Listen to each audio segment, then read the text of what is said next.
And ప్రొడ్యూసర్గా మీరు journey start చేశారు కాబట్టి సో మీ ఇంట్లో వాళ్ళ రియాక్షన్ అవ్వచ్చు, లేకపోతే మీ ఫ్రెండ్స్ అవ్వచ్చు, సో ఎలా అనిపించింది, వాళ్ళు ఎలా తీసుకున్నారు, రిసీవ్ చేసుకున్నారు? ఓ ఇంట్లో వాళ్ళ రియాక్షన్ చాలా ఇదిగానే ఉన్నది. హారిబుల్ అంటారా? హారబుల్ అని కాదు, ఓకే. ఎందుకు సినిమా అనేది అంటారు కదా, ఇప్పుడు ఏంటంటే 95% ఫెయిల్యూరే ఉంటుంది, 5% ఉంటుంది ఇందులో. కాబట్టి ఎందుకు అనేది ఉంటుంది.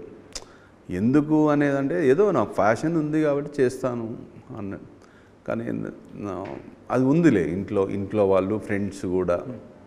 ఆఫ్టర్ ఈ ట్రైలర్ కానీ టీజర్ కానీ చూసిన తర్వాత మీ ఇంట్లో వాళ్ళ రియాక్షన్ ఇది? చాలా కొంచెం అప్పుడు ఓహో ఓకే సక్సెస్, ఇందులో కూడా సక్సెస్ అయ్యావా అనుకున్నాను. Super sir. మా కాలనీలో వాళ్ళకే తెలియదు నేను సినిమా తీస్తున్నాను. ఎలా తెలుసు అంటే టీజర్ రిలీజ్ అయినాక అదే ఒక గ్రూప్లో నేను పెడితే తెలిసింది. ఓకే. సో గ్రూప్లో షేర్ చేసుకోవడం ద్వారా మీరు ఒక సినిమాకి ప్రొడ్యూస్, ఓహో ఇది సక్సెస్ కదా, ఇప్పుడు పెడదాంలే, ఇది ముందే సక్సెస్ అని నాకు తెలుసు, కానీ వాళ్ళు అనుకోరు కదా, మనం ఎంత చెప్పినా ఏం చెప్పినా వినరు కదా వాళ్ళు. ఇంట్లో వాళ్ళు కూడా అంతే, ఫ్రెండ్స్ కూడా అంతే, అందరికీ ఒకటేసారి థియేటర్లోనే చూపిస్తా అని చెప్పారు. సో మిమ్మల్ని బాగా, మీరు ప్రొడ్యూసింగ్ అన్నప్పుడు మిమ్మల్ని బాగా ట్రస్ట్ చేసి మిమ్మల్ని ఓకే నువ్వు చెయ్యి అని పుష్ చేసింది ఎవరు సార్? నాకు ఒక ఫ్రెండ్ ఉన్నాడు వంశీ అని, ఓకే సార్. తను ఇందులో కూడా యాక్ట్ చేశాడు. అతను ఏంటంటే లేదన్నా నువ్వు చెయ్యి బాగుంటుంది సినిమా అని, అతను కూడా మేబీ సినిమా అంటే ఇష్టం కాబట్టి అనొచ్చు. సినిమా ఇష్టం ఉన్న వాళ్ళు చేయమనొచ్చు, సినిమా అంటే ఇష్టం లేని వాళ్ళు ఎట్లా నెగిటివ్గానే మాట్లాడతారు. జనరల్గా మనం ఏదైనా పని స్టార్ట్ చేస్తున్నప్పుడు ఒక 10 మంది ఓకే అంటే 90 మంది నో అంటారు. సో అలా మీకు ఎంతమంది అన్నారు ఏంటి? అసలు చెప్తే కదా ఎవరికన్నా. చెప్పలేదు కదా, అసలు చెప్తే కదా.